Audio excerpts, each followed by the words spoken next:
James Kaiko in the Century 21 studio with special guest, one of our hardest working realtors, Bill Montague. Thanks. Nice James. to see you. Hey, great seeing you. We use these videos sometimes to catch up with agents, catch up on the market, what's happening out there. And first of all, we just finished an awards. You had a great year last year. Personally, very successful. What are you looking for this year? Well, hopefully we can build on that. I think as a brokerage, James, not only me, but several people in our brokerage had a great year. We had I think the best year ever as a brokerage. So you know what, a lot of accolades go out to a lot of people. I think when you look at the market, I really kind of see an upward trend. Ever since 2017, the number of houses that have been sold, the average sale price, they continue to go up. Let's have a look. Get some of the stats up there. Have a look at it right now. So right there you see back from January to March a year ago, 161 houses sold at an average price of almost $184,000. Right now, James, during the same period, 189 homes have sold, almost $196,000. So you're seeing that average trend, and as the year and the summer and the spring go on, I think that what you're going to see is that average sale price is probably going to get up to about $205,000 or $210,000. So a real selling opportunity for some sellers out there in the market. Looks like it's going to be a busy spring. Well, definitely, I think it oozes with optimism finally. I mean, we had some years there where it was a real buyer's market. I still think it is a buyer's market, but from a seller's perspective, you are seeing prices, they are starting to escalate and go up a little bit, and I know that's music to the ears to most sellers, and hopefully that's a sign really of the economy here in Sault Ste. Marie.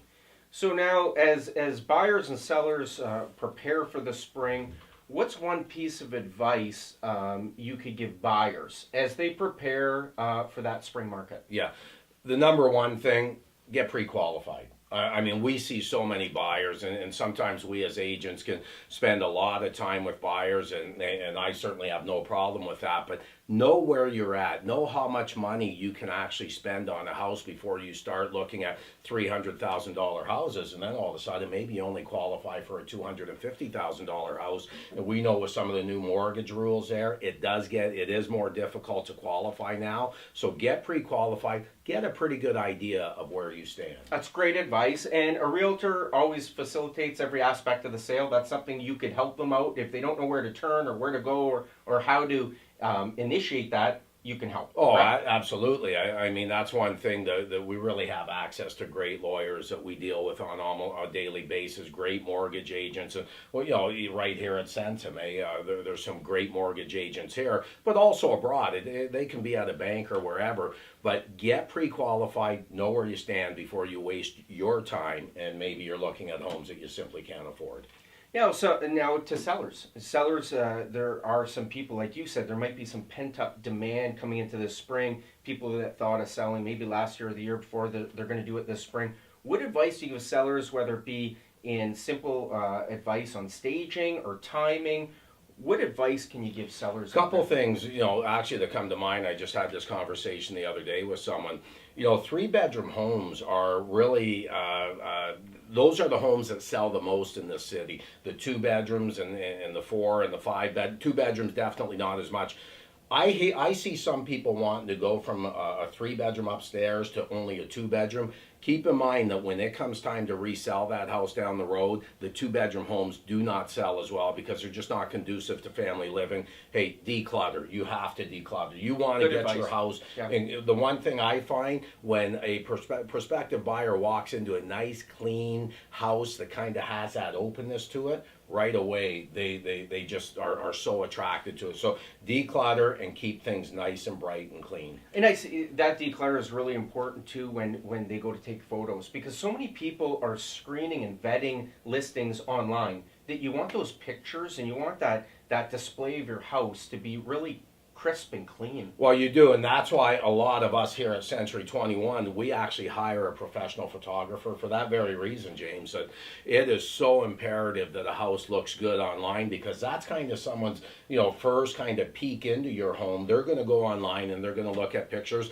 And you know what? How often I'll have a client that they only see 4 pictures of a house right away. They move on. They don't even want to go to that house because they think that there's something hiding. So keep your house clean and crisp. And hey, what we do, a lot of agents here at Century 21, we hire and we invest in that professional photographer to go in and make your house look awesome.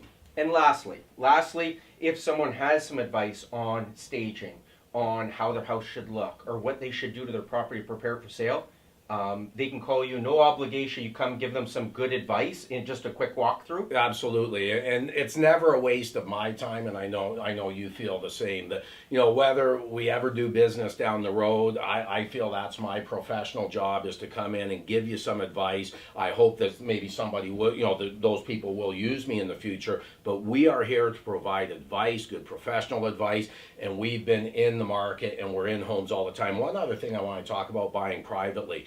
Again, this is something I'm dealing with right now with a prospective seller. They bought privately, and James, they probably paid $30,000 overpriced. And that's one of the biggest issues I find when a buyer buys privately. They don't know the market as well as you or I and so many They're other not getting agents. that expert advice. Yeah, and then it comes time to sell, and it's like, guys, I don't know if we can get you this money back. You overpaid by about $30,000. So invest in a professional, even if you see something private. Give that professional a call. Let them go knock on that door and negotiate on your behalf. Great advice.